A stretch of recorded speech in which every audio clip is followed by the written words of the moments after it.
37장 12절부터 17절까지의 말씀을 가지고 하나님의 큰 뜻을 알면 다시 시작할 수 있습니다 라는 제목으로 하나님 말씀을 함께 묵상합니다.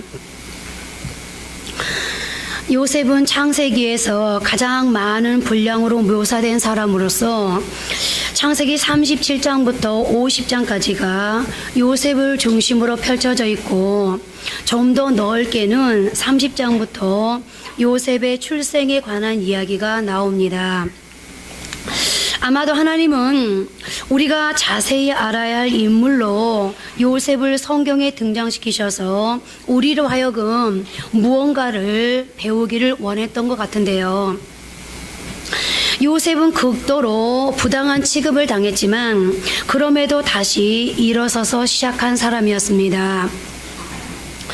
불공정하고 잘못된 고소를 받았음에도 불구하고 다시 시작한 사람, 거부당하고 버려져도 다시 시작한 사람, 중상모략을 당하고 그 존재가 잊혀졌어도 다시 시작한 사람, 과거에 상처와 아픔이 있었지만 용서하면서 다시 시작한 사람, 그야말로 어떤 난관 속에서도 좌절하지 않고 다시 시작한 인물이 바로 요셉이었습니다.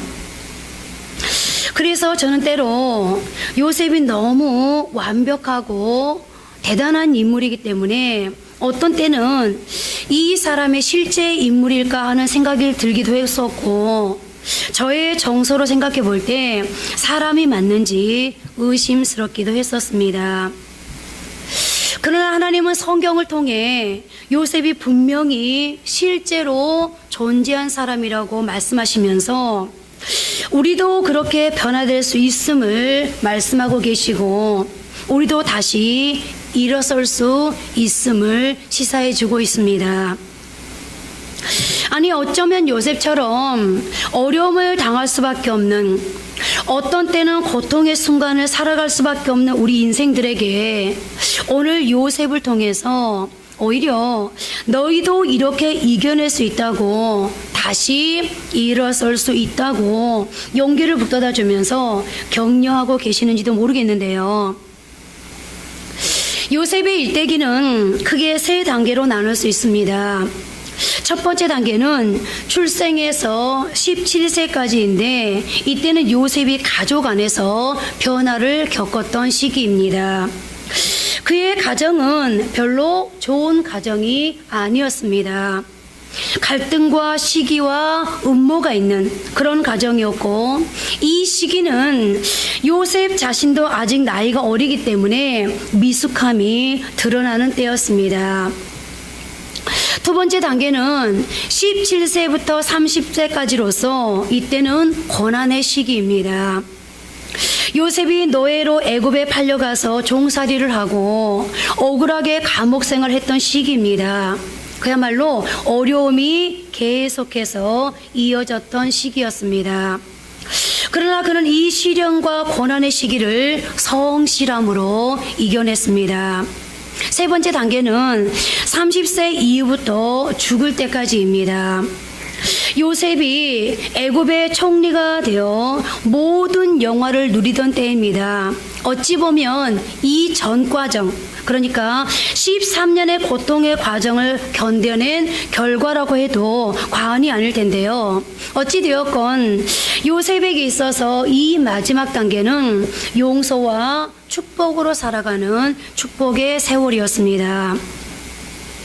그리고 이런 인생의 결론은 다시 시작할 수 있었던 힘에 있었습니다. 구덩이에서부터 다시 시작한 인생, 바닥부터 다시 시작한 인생, 최악에서부터 다시 시작한 인생, 그것이 바로 요셉입니다. 그러면 오늘 우리도 요셉처럼 지금 내가 서 있는 이 상황이 구덩이와 같은 최악의 상황이랄지라도 다시 구덩이에서 일어나서 하나님의 영광의 빛을 비출 수 있는 그런 믿음의 사람, 승리의 사람, 축복의 사람이 되려면 오늘 본문을 통해서 무엇을 배워야 할까요? 첫째, 진짜 사랑하니까 광야로 보내신 하나님을 볼 수 있어야 합니다. 우리는 요셉의 이야기를 하려면 그의 아버지 야곱의 이야기를 하지 않을 수가 없는데요. 야곱은 한마디로 수동적인 사람인데다 어떤 문제건 해결을 뒤로 미루는, 문제를 확실하게 매듭 지을 줄 모르는 사람 중에 한 사람이었습니다. 무엇보다 그는 미루는 성격 말고도 요셉에게 좋지 않은 환경을 제공했던 장본인이기도 합니다. 요셉은 야곱이 노년에 얻은 아들입니다. 그런데 남자는 나이가 들어서 아이를 얻으면 새로운 의욕이 생기는 것 같습니다. 야곱에게도 요셉의 탄생이 큰 의미가 있었던 것이, 삼촌 라반의 집에서 20년 동안 잠잠히 가축을 돌보며 지내던 그가 요셉의 탄생과 함께 라반의 집을 떠나 가나안 땅으로 다시 되돌아가겠다는 의욕을 표현하게 된 계기가 됩니다. 그러니까 야곱이 그동안 현실에 안주하고 살다가 요셉이 태어나는 순간에 새 출발에 대한 의욕이 생겼다는 것입니다. 고향으로 다시 돌아오게 해 주시겠다는 잊고 살았던 하나님의 약속이 기억나면서 고향에서 하나님의 뜻을 이루겠다고 생각하게 된 것입니다. 그만큼 요셉은 야곱에게 큰 사랑의 대상이었던 것입니다. 더더군다나 요셉은 자신이 그토록 사랑했던 라헬이 낳은 아들이었습니다. 그래서 이미 위로 아들 10명과 딸 하나가 있었는데도 그는 요셉을 특별하게 사랑했습니다. 야곱이 요셉을 얼마나 사랑했는지 지혜도 없이 채색 옷을 입힐 정도였습니다. 채색 옷은 소매가 길어서 거의 발목까지 오는 옷이라고 합니다. 그래서 이 채색 옷은 일할 때는 전혀 입을 수 없는, 이 일을 할 수 없는 그런 옷이라고 하는데요. 형들한테는 소매가 짧고 옷이 몸에 딱 붙어서 일하기 좋은 옷을 입히고, 요셉한테는 소매 공작새 같이 우아한 그런 옷을 입혔다는 것입니다. 이것은 한마디로 요셉은 일하지 말라는 것입니다. 그러니 이러한 편애가 형제들에게 시기와 공격의 대상이 되기에 딱 좋은 구도가 된 것입니다. 그만큼 야곱은 지혜가 없었습니다. 아들을 진짜 사랑한다면 채색 옷을 입히면 안 되는 것이었습니다. 오히려 광야로 내보내야 했습니다. 그러나 야곱은 그렇게 하지 못했습니다. 그러자 하나님께서 요셉을 인생 광야로 한 걸음 한 걸음 인도해 가십니다. 그리고 우리는 여기서 아주 귀중한 메시지 하나를 깨닫게 됩니다. 야곱이 요셉을 다루는 방식과 하나님이 요셉을 다루는 방식이 다르다는 것입니다. 하나님은 요셉을 사랑하기에 그를 전천후 신앙인으로 만드시기 위해 오히려 그를 광야로 보내십니다. 그리고 이 일을 통해서 야곱에게 이런 말씀을 하고 싶으셨는지도 모르겠습니다. 야곱아, 애는 그렇게 키우는 게 아니야. 이렇게 훈련시키는 거야 라고 말합니다. 그래서 요셉을 데려가서 노예로 만들고 감옥에 집어넣어 13년 동안 훈련시키십니다. 그리고 그때 하나님은 야곱에게 이렇게 말씀하셨을 것입니다. 야곱아, 내가 요셉을 키운 17년과 내가 그를 키운 13년을 비교해보자. 과연 하나님은 요셉을 인물로 만드셨고 그 결과 요셉은 애굽의 총리로 새로운 등장을 하게 되었습니다. 그렇습니다. 하나님께는 내가 모르는 하나님의 계획하심이 있습니다. 그래서 그 하나님의 프로그램에 따라 우리를 훈련시키시고 준비시키십니다. 그런데 하나님의 방법은 사람의 방법과 같지 않아서 하나님의 방법은 광야의 커리큘럼을 통해서 하십니다. 그래서 우리를 세우시기 전에 우리를 광야로 먼저 보내시는 것입니다. 그리고 우리는 그때 이렇게 생각할 수 있습니다. 왜 나를 자꾸만 이렇게 험난한 환경 가운데로 이끌어 가시는 건가? 왜 내가 원하지 않는 답답한 환경으로만 이끌어 가시는 걸까? 그런데 그렇게 하시는 목적이 사실은 현실 적응 훈련을 시키시기 위함입니다. 다시 말씀드리면 오늘 저와 여러분들을 현실을 잘 컨트롤할 수 있는 전천후 신앙인으로 만들기 위해서 굳이 광야라는 그 길로 우리를 이끌어 가시는 것입니다. 더 나아가 우리를 성공 이후에 납작하게 엎드릴 수 있는 겸손의 인격으로 만드시기 위해서입니다. 그렇지 않으면 성공했을 때 몰아닥치는 공격을 감당하지 못하게 되기 때문입니다. 그래서 하나님은 요셉을 그렇게 훈련하셨던 것인데요.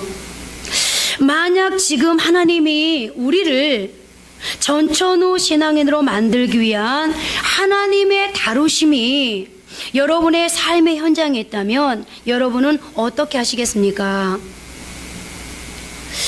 여러 가지 인생의 문제의 화살이 막 나를 향해서 날아올 때 안전하게 피하려면 어떤 방법이 제일 좋겠습니까? 나무는 다 버리고 한 해를 마무리한다고 합니다. 그래서 새봄의 새싹이 나오는 것입니다. 비워야 채울 수 있습니다. 그렇습니다. 납작 엎드리면 됩니다. 겸손하게 낮아져서 자기를 부인하고 하나님께 내어드리는 연습을 우리는 이 광야를 통해서 해야 합니다. 그래야만 하나님의 큰 뜻을 이루어 드릴 수 있습니다. 두 번째로 내 생각보다 더 큰 하나님의 전체 그림으로 나를 이끌어 가고 있다는 것을 알아야 합니다. 찰스 스윈돌이라는 아주 탁월한 목사님이 계십니다. 책도 많이 썼고 달라스 신학교 총장까지 지낸 사람입니다. 그런데 그런 그가 책을 쓰면서 요셉이 어떤 사람인지를 두 단어로 요약했는데 바로 성실과 용서였습니다. 요셉의 인생을 나타내는 단어로 너무나도 잘 뽑아낸 것 같습니다. 그리고 여기서 요셉의 일대기를 두 단어로 나눈 기준은 성공이라는 잣대가 그 기준이 되었습니다. 그러니까 요셉의 성공 이전의 삶을 성실로, 성공 이후의 삶을 용서로 설명한 것인데요. 사실 창세기 37장 12절 이하에는 요셉이 아버지의 심부름을 하는 장면이 나옵니다. 양치러 간 형들이 잘 있는지 보고 오라는 아버지의 말씀대로 요셉이 형들을 찾아가는 장면입니다. 그리고 이 장면을 통해서 우리는 요셉의 성실성을 금방 알 수 있습니다. 그런데 저는 이 성경을 읽을 때마다 이 구절이 참 이상하다고 느꼈는데요. 바로 창세기 37장 12절 말씀입니다. 그의 형들이 세겜에 가서 양들을 칠 때에, 야곱의 가정에서 세겜은 생각하고 싶지도 않은 곳이었을 것입니다. 왜 그러냐면 하나밖에 없는 딸 디나가 강간을 당한 곳이기 때문입니다. 그래서 야곱의 아들들 시몬과 레위가 거기 살던 남자들을 다 죽여버린 곳, 그래서 가나안 족속의 복수의 위험이 도사리고 있는 곳, 그곳이 바로 세겜입니다. 아마 야곱의 식구들은 세겜이라는 단어만 들어도 살기와 보복의 위험을 떠올릴 바로 그런 곳. 그런데 그 아들들이 또 세겜에 갔다는 것입니다. 그리고 그것을 야곱도 요셉도 모를 리 없습니다. 그런데 야곱은 그렇게 사랑하는 요셉을 그 위험의 장소에 심부름을 보내고, 그리고 요셉은 그곳으로 형들을 찾아 나섭니다. 그런데 불행인지 다행인지 요셉이 세겜으로 가는 도중에 형들이 도단으로 장소를 이동했다는 소식을 듣게 됩니다. 어찌되었건 요셉은 그 위험 요소가 도사리고 있는 세겜으로 아버지가 가라고 하니까 심부름을 갔을 뿐 아니라, 설령 갔다 할지라도 세겜의 형들이 보이지 않으면 일반 사람 같으면 집으로 돌아와서 아버지에게 이렇게 말했을 것입니다. 아버지, 제가 아버지 말씀대로 세겜으로 가보았습니다. 그런데 형들은 이미 다른 데로 가고 안 보였습니다. 거기 없었습니다. 그러면 끝날 일이었습니다. 그런데 요셉의 성실성이 바로 여기에서 보입니다. 아버지가 시켰으니까 위험한 곳인 줄 알면서도 갔을 뿐만 아니라 아버지의 목적, 아버지의 뜻을 다 이루는 데까지 그냥 돌아온 것이 아니라 도단까지 가서 아버지의 뜻을 이루는 성실성을 보입니다. 그는 세겜들을 방황하며 형들이 어디에 갔는지를 수소문하고 결국 형들이 도단으로 갔다는 말과 함께 도단까지 갔습니다. 그런데 요셉이 도단에 갔더니 형들이 멀리서 보고 뭐라고 합니까? 저기 꿈꾸는 자가 온다, 죽여버리자. 만약에 요셉이 그냥 세겜까지만 갔다가 집으로 돌아갔다면 죽을 위기에 처하지 않았을 것입니다. 그런데 성실하게 세겜에서 형들의 행방을 찾아서 도단까지 찾아갔더니 거기서 어려움을 당하게 되었습니다. 성실함 때문에 나쁜 결과가 온 것입니다. 성실함 때문에 노예로 팔려가게 되고 성실함 때문에 죽을 위기에 처한 것입니다. 우리도 신앙의 삶을 살아가다 보면 이런 일이 생길 때가 있습니다.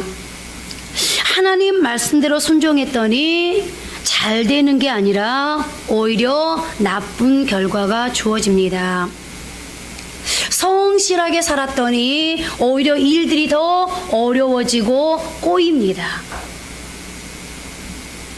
하나님 말씀대로 살다 보면 세상 사람들이 우리를 우습게 여길 때가 있습니다. 저 사람은 정직하니까 뻔히 손해볼 줄 알면서도 이렇게 할 거야. 저 사람은 하나님을 두려워하니까 내가 이런 함정을 파놓으면 걸려들 수밖에 없을 거야. 저 사람은 예수의 종이라니까 내가 이렇게 하면 분명히 저렇게 할 수밖에 없을 거야 라고 세상 사람들은 우리를 향해서 잔머리를 씁니다. 우리가 나쁜 결과를 낳는 길로 갈 수밖에 없도록 상황을 만들어 놓습니다. 그리고 그때 우리는 속이 터집니다. 신앙의 혼란을 겪게 됩니다. 그렇습니다. 하나님의 말씀대로 살았는데, 그런데 인생에서 그 성실함 때문에 오히려 나쁜 결과를 맞을 수도 있습니다. 그리고 이것은 실제로 우리 삶 속에서 굉장히 많이 접하는 문제이기도 합니다. 그렇다면 우리는 이럴 때 어떻게 해야 할까요? 하나님 앞에 순종했는데, 하나님이 살라는 대로 성실하게 잘 살았는데, 그래서 좋은 결과를 기대했는데 기대는커녕 오히려 나쁜 결과가 왔습니다. 오히려 내 상황을 더 악하게 만들었습니다. 그럴 때 여러분은 과연 어떻게 하시겠습니까? 그 해답을 다음 두 가지로 정리할 수 있겠는데요. 그 대처법 하나는 바로 그때에도 하나님의 형통케 하심을 믿으라는 것입니다. 단기적인 나쁜 결과 때문에 흔들려서는 안 된다는 것입니다. 즉각적인 결과 때문에 흔들려서는 절대 안 됩니다. 느헤미야가 예루살렘 성전이 파괴되었다는 소식을 듣고 하나님의 성전을 재건하겠다는 소원이 생겼습니다. 그래서 그는 기도했고 하나님께서 기도에 응답해 주셔서 드디어 예루살렘 성전 프로젝트가 시작되었습니다. 그러나 하나님의 응답으로 시작된 일이었지만 도비아와 산발렙, 게셈 이런 사람들의 즉각적인 반응과 방해가 있었습니다. 수많은 난관에 부딪히게 되었습니다. 오늘 우리 느헤미야 2장 18절 19절 말씀 함께 합독해 보십니다. 또 그들에게 하나님의 선한 손이 나를 도우신 일과 왕이 내게 이른 말씀을 전하였더니 그들의 말이 일어나 건축하자 하고 모두 힘을 내어 이 선한 일을 하려 하매 호롬 사람 산발락과 종이었던 암몬 사람 도비아와 아라비아 사람 게셈이 이 말을 듣고 우리를 업신여기고 우리를 비웃어 이르되 너희가 하는 일이 무엇이냐 너희가 왕을 배반하고냐 하느냐 하기로. 자, 여러분들 보십시오. 분명히 느헤미야는 기도했고 기도 응답으로 예루살렘 성전을 재건하기 위해 갔습니다. 가서 하나님이 자신을 어떻게 도왔는지를 이스라엘 백성들 앞에 얘기했습니다. 그랬더니 이스라엘 백성들이 어떻게 반응을 보입니까? 그래, 우리가 일어나서 한번 성전을 재건해 보자. 그런데요, 즉각적인 반응이 보이죠. 도비아와 산발락과 게셈이 즉각적으로 느헤미야와 이스라엘 백성들에게 어떻게 합니까? 업신여기고 그들의 그 하나님의 성전을 재건하겠다는 뜻을 무시하고 그들을 비웃습니다. 즉각적인 반응이 보입니다. 이 반응 앞에 인간적으로 보면 포기하고 싶은 그런 어려움과 상황이 그들 앞에 찾아온 겁니다. 인간적으로 보면 포기하고 싶었을 것입니다. 그러나 그는 오히려 이 상황 앞에서 이런 믿음의 고백을 하고 있습니다. 우리 느헤미야 2장 20절 상반절 함께 합독합니다. 내가 그들에게 이르되 하늘의 하나님이 우리를 형통하게 하시리니 그의 종들이 일어나 다시 건축하려니와. 여러분들 보십시오. 오늘 느헤미야가 즉각적으로 자신들을 방해하고 나서는 도비아와 산발락과 게셈에게 뭐라고 말하고 있습니까? 내가 그들에게 이르되 하늘의 하나님이 우리를 형통하게 하시리니. 이 말은 무슨 말이죠? 당신들이 아무리 방해한다 할지라도 당신들보다 더 크신 하나님, 당신들보다 더 능력 있는 하나님이 우리를 어떻게 할 거라고요? 형통케 하시리니. 그의 종들이 일어나. 여기 그의 종들이 누구죠? 당신들보다 더 크시고 더 능력 있는 하나님의 종들이 일어나 어떻게 할 거라고요? 이 성전을 반드시 건축하고 해라 말 거라는 그런 선언을 선포하고 있습니다. 아무리 많은 방해와 난관이 있다 할지라도 그 방해 요소보다 더 크시고 능력 있으신 하늘의 하나님이 우리를 형통케 하실 것이니 결국 성전은 건축되고야 말 것이라는 느헤미야의 확신에 찬 선언이었습니다. 오늘 요셉이 성실하게 행했더니 나쁜 결과가 왔습니다. 죽음의 위기가 온 것입니다. 그러나 그 속에도 하나님의 인도하심이 있었습니다. 형들이 요셉을 구덩이에 던졌습니다. 만약 그 구덩이에 물이 있었으면 그냥 물속에 잠겨 죽었을 것입니다. 그런데 마치 물이 없었습니다. 하나님께서 도우신 것입니다. 하나님께서는 또한 요셉을 붙드셔서 그가 죽지 않고 미디안 상인들에게 팔려서 애굽의 노예로 가도록 만드셨습니다. 요셉은 애굽에 가서 보디발의 노예가 되었습니다. 비록 노예였지만 거기서도 보디발의 총애를 받게 됩니다. 하나님께서 요셉을 품어주신 것입니다. 그런데 성경을 보면 요셉이 애굽에 도착해서 적응하는 시간에 그 시간에 대한 언급이 전혀 없습니다. 애굽은 요셉에게 외국입니다. 그런데도 그곳에서 언제 애굽말을 배우고 어떻게 적응했는지에 대한 얘기가 전혀 없습니다. 그냥 가자마자 적응해서 형통한 자가 되었더라 라고만 합니다. 그러나 우리는 여기서 하나님의 은혜를 알 수 있습니다. 하나님께서는 요셉이 애굽에 가자마자 애굽말을 잘할 수 있게 언어의 능력을 주셨던 것 같습니다. 그래서 그가 언어 때문에 고생했다는 기록이 없는 게 아닐까 싶은데요. 어찌되었든 하나님께서는 요셉에게 은혜를 주시고 그를 도와주셨습니다. 하나님은 또한 요셉이 보디발의 집에 가서 보디발의 총애를 받도록 이끌어 주셨습니다. 하나님이 함께 하시기 때문에 그가 주인으로부터 총애를 받을 수 있었던 것입니다. 그래서 성경은 이렇게 증언합니다. 창세기 39장 2절 3절입니다.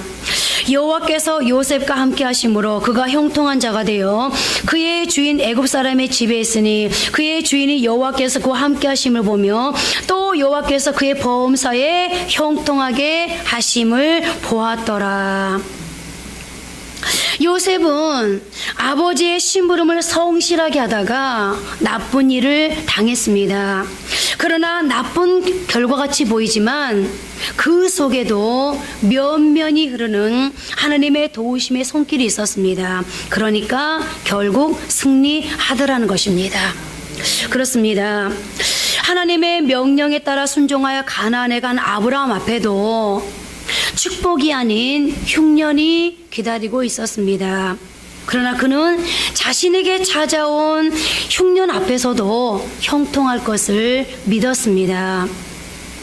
여러분은 지금 고난을 당하고 있습니까? 하나님 말씀대로 순종했다가 나쁜 결과 가운데 처하게 되었습니까? 오늘 우리도 순종했는데 상황이 더 어려워졌다면, 그러나 그것까지도 하나님의 계획하심이 있음을 믿고 바로 그 자리, 그 상황 속에서도 일하고 계실 하나님을 신뢰할 수 있어야 합니다. 어떤 경우에도 결국 형통케 해주실 하나님을 믿고 확신할 수 있는 그런 성도들이 되어지기를 바랍니다. 그 다음 대처법 또 하나는 하나님이 큰 그림을 가지고 우리를 인도하고 계심을 믿어야 합니다. 요셉을 애굽으로 팔려가게 하신 하나님의 목적은 두 가지입니다. 요셉의 내면을 연단시키고 궁극적으로는 그를 애굽의 바로 앞에 세우시는 것이었습니다. 그리고 바로 그것이 하나님의 큰 그림이었습니다. 하나님께서는 13년 동안 요셉을 향한 큰 그림의 퍼즐을 하나씩 맞춰가면서 하나님이 계획한 그 길로 세심하게 이끌어 가셨습니다. 요셉의 내면을 연단시키셔서 바로에게 점점 가까이 가게 하신 것입니다. 요셉의 간기를 한번 보십시오. 하나님은 형들이 요셉을 시기하고 미워하여 애굽에 팔게 하시고 바로를 곁에 섬기는 보디발의 집으로 요셉을 인도해 가셨습니다. 그리고 보디발의 아내를 통해 감옥이지만 왕의 신하들이 갇혀 있는 곳으로 그를 보내십니다. 거기서 바로의 술 맡은 관원장을 만나게 하시고 나중에 그 관원장이 바로에게 요셉을 소개하게 하십니다. 잘 보십시오. 요셉이 점점 바로에게 가까이 가고 있지 않습니까? 그런데 여러분, 하나님께서 요셉을 바로에게 점점점 가까이 가게 하고 있는데 요셉은 하나님의 그 큰 그림을 모르기 때문에 요셉 자신의 입장에 생각해 봤을 때 요셉이 앞이 보이겠습니까? 안 보입니다. 내일 무슨 일을 만나게 될지 아마 요셉은 우리랑 똑같은 인간이었기 때문에 이렇게 어려운 일을 계속 당하다 보니까 이제 무슨 일만 생겨도 가슴이 콩 내려앉으면서 또 내게 무슨 일이 있으려고 그러지? 이 다음 과정은 또 어떤 거지? 난 어떻게 해야 되지? 아마 그런 나름대로의 두려움과 나름대로의 불안함이 있었을 거예요. 어찌됐든 요셉의 눈에 아무것도 보이지 않습니다. 우리도 마찬가지입니다.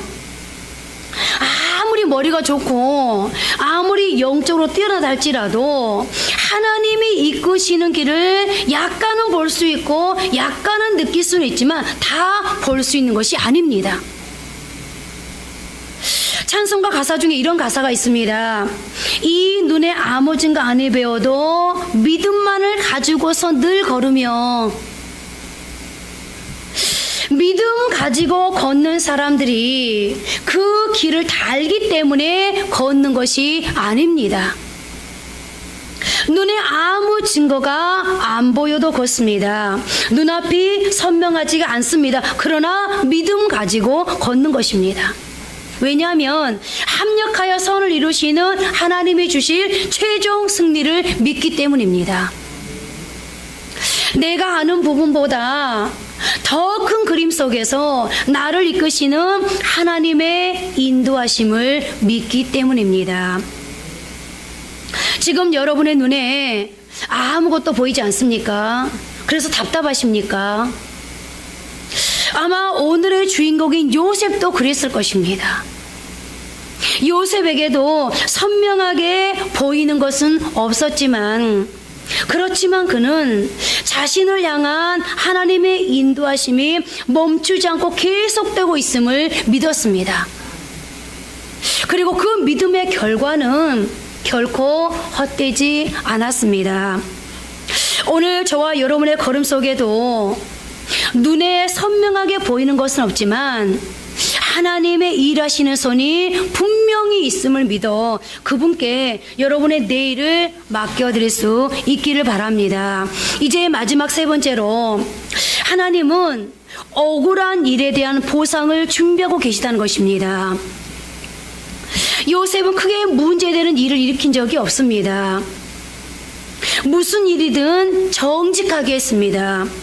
그런데 부당하게 대우를 받았습니다. 형들에게 부당하게 대우를 당해서 노예로 팔려가고, 또 보디발의 아내의 유혹을 뿌리쳤다고 감옥에 무고하게 들어가는 등 억울한 일이 계속되었습니다.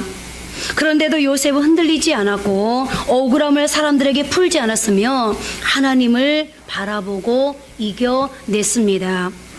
그랬더니 하나님께서 그에게 보상해 주셨는데요. 이제 하나님께서 어떻게 보상했는지 그 과정을 한번 볼까요? 바로 여기 하나님의 섭리가 숨어 있는데요.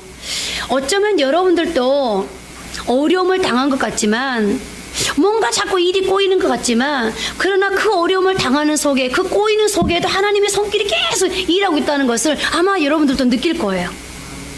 그것이 크지 않아서 그렇지 면면이 흐르고 있는 하나님의 일하심, 면면이 흐르고 있는 하나님의 은혜, 면면이 흐르고 있는 하나님의 역사하심이 분명히 여러분들 삶 속에도 있을 텐데요. 오늘 보십시오. 계속해서 일이 꼬여져 가는 것 같았지만 요셉은 하나님이 노예로 팔려가겠지만 그 집안에서도 은혜를 입어서 가정 총무가 되게 하시고, 감옥에 들어갔지만 간수장에게도 은혜를 입어 감옥 전체를 관할하게 만드셨습니다. 그리고 드디어 하나님께서 원하셨던 하나님의 큰 프로젝트인, 하나님의 큰 그림이었던 바로 앞에 서게 되는 자리까지 요셉을 이끌어 가셨습니다. 하나님이 감독되시고 연출자 되셔서 요셉을 주인공 삼아 바로 이 자리까지 요셉을 데려오기 위해서 13년 동안의 대역사극을 만들어 오신 것입니다. 그리고 이제 드디어 하나님의 클라이막스가 되었습니다. 요셉을 하나님의 역사, 이스라엘의 역사를 연결할 애굽의 총리로 세워주셨습니다. 그뿐만이 아닙니다.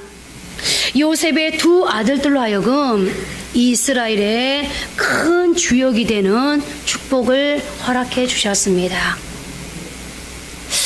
하나님은 반드시 보상하신다는 것을 오늘 본문의 요셉을 통해 우리에게 분명히 보여주는 현장인 것입니다.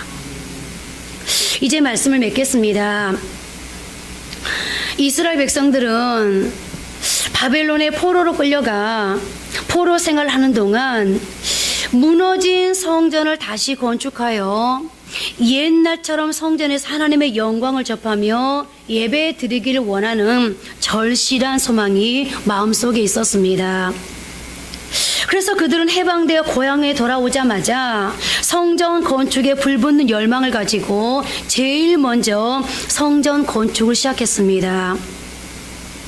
그러나 여러 가지 강력한 방해 앞에 직면하자 좌절되어서 성전 건축의 꿈을 포기할 수밖에 없었습니다. 그리고 그렇게 흘러간 세월이 15년이 되었고 이스라엘 백성들은 성전 건축의 꿈을 차츰 망각하기 시작했습니다. 그리고 그들은 별 수 없이 일상생활에 도취된 채 하나님의 성전 건축에 대한 꿈과 열망을 깡그리 잊어버리고 말았습니다. 그렇게 15년이 흘러간 것입니다.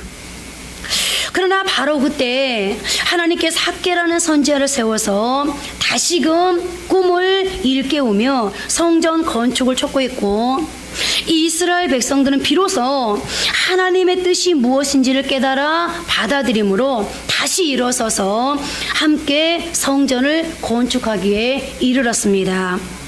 그리고 드디어 하나님의 역사는 완성될 수 있었습니다. 그렇습니다. 우리가 인생을 살아가다 보면 여러 가지 방해와 어려움과 난관에 부딪혀서 포기하고 좌절하고 그리고 낙심하며 주저앉아 버릴 수 있습니다. 그러나 그렇다 할지라도 나를 향한 하나님의 뜻은 여전하고 나는 포기했지만 하나님은 나를 향한 큰 뜻을 포기하지 않으시고 오늘 또 나를 통해 하나님의 큰 그림을 완성하길 원하신다면 하나님만 나를 포기하지 않으셨다면 우린 다시 일어설 수 있습니다. 15년을 포기하고 방치해 두었던 그런 일도 하나님의 큰 뜻을 알고 다시 시작했더니 바로 그것이 이스라엘의 축복의 근간이 되었습니다. 오늘 여러분, 혹시 여러분들도 무언가 여러 가지 이유로 인해서 미뤄두고 포기한 일들이 있으십니까? 시도해 보았지만 안 되는 상황 앞에서 주저앉아 계십니까? 여러분들을 향한 하나님의 큰 뜻, 여러분들의 인생을 통해서 이루고자 하시는 하나님의 프로젝트, 대프로젝트가 있다는 것을 오늘 다시 한번 여러분들 기억하시고 다시 일어설 수 있기를 바랍니다. 다시 일어서는 사람에게는 하나님께서 또 한 번의 기회를 주시고, 다시 일어서는 사람에게는 하나님께서 손을 내밀어 주실 것이고, 다시 일어서는 사람에게는 그 뜻을 이루어갈 수 있도록 하나님께서 협력자가 되어주시고 하나님께서 후원자가 되어주실 것입니다. 그것이 바로 성경의 역사고, 성경이 우리에게 다시 한번 말하고 있습니다. 다시 일어서라고 말합니다. 오늘 여러분 모두가 다 다시 일어서서 하나님의 큰 뜻을 이루어드릴 수 있는 복된 사람, 능력의 사람들 되어지기를 주님의 이름으로 축복합니다. 여러분들이 어려움을 당하고 그러므로 말미암아서 지치고 고나여 넘어지고 자빠질 때 우리가 기억해야 될 것이 있습니다. 하나님은 나를 진짜 사랑하셔서 나를 광야로 보내신다는 것, 나를 전천후 신앙인으로 내가 현실을 잘 소화할 수 있는 현실 적응 능력을 갖출 수 있는 그런 전천후 신앙인, 전천후 생활인으로 나를 만드시기 위해서 나를 광야로 보내신다는 것. 그러나 그 주님의 그 섭리는 내가 모르는 큰 그림을 가지고, 큰 프로그램을 가지고 나를 지금 이 순간도 이끌어 가고 있다는 것. 그러나 이 과정을 다 겪고 나면 분명히 내게도 하나님의 보상이 준비되어 있다는 것. 오늘 요셉에게만 하나님 보상하신 것이 아니라 오늘 나에게도 하나님이 보상을 준비하고 있다는 것. 그래서 우리가 예배 전에 찬양했던 것처럼 세상 소망 다 사라졌어도, 그래서 내가 그 소망이 없는 것 때문에 절망하고 좌절하고 포기하고 싶어도 반드시 하나님은 우리를 축복해 주기 위해서 내게 뭔가 지금 보상을 준비하고 있다는 거. 우리가 그것을 기억할 수 있다면 우리는 오늘 주어진 이 현실 속에서 다시 일어설 수 있습니다. 하나님의 큰 뜻을 알면, 하나님의 큰 뜻을 볼 수만 있다면 우린 다시 일어설 수 있습니다. 여러분들 마음속에 궁금증이 생깁니까? 도대체 나를 향한 큰 뜻이 뭐란 말입니까? 내가 그 뜻을 볼 수 있다면, 전사님 말한 것처럼 내가 그 뜻을 알 수 있다면 나도 일어설 수 있습니다. 그런데 그 뜻을 모르겠습니다. 그 뜻을 볼 수가 없습니다. 여러분, 때로는 알지 못해도, 때로는 보지 못해도 분명한 것은 내가 알아야 있고 봐야 있는 것이 아닙니다. 내가 알지 못해도 분명히 하나님의 뜻은 있고 내 눈에 보이지 않아도 하나님의 큰 뜻은 있습니다. 오늘 여러분들을 향한 하나님의 큰 뜻이 분명하게 있다는 것을 이 시간 하나님 앞에 인정하여 고백하시면서, 하나님, 그 큰 뜻이 내게 있다면 다시 일어서겠습니다. 그 큰 뜻이 내게 있다면 내가 한 번 더 용기를 내보겠습니다. 제가 일어설 수 있도록 도와주십시오. 일어나 빛을 발할 수 있도록 한 번 더 저를 도와주십시오. 우리 다 같이 한번 기도하십니다.